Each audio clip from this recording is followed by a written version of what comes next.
This problem is asking us to solve and to put our answer in a plus bi form. That's hopefully a clue that things are going to get a little complicated. So because this term, your C term, doesn't divide nicely to equal -4, we're going to have to come up with something a little bit creative. You can always use the quadratic formula. That to me is a little bit time consuming. I prefer to try a couple different methods first. Obviously, the top method is just to see if you can factor it. We can't factor it nicely, but it looks like we can, since -4, since this could be a result of a perfect square, we can complete the square on this one. So we've got a -2 and a -2 is going to give us the -4 that we need. And then to multiply -2 and a -2, that's going to give us a +4. So now we need to figure out how to make 7 into a +4.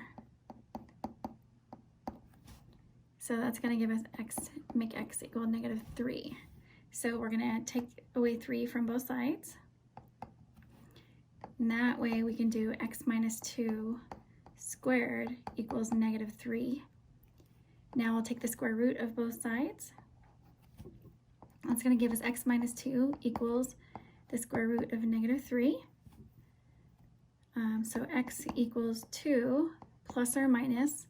Now anytime you see the negative, you should think to yourself to pull out an I. So we're going to do 2 plus or minus the square root of 3i.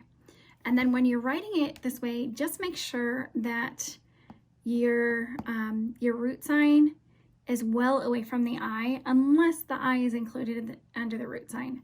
So for example, don't let it look like this.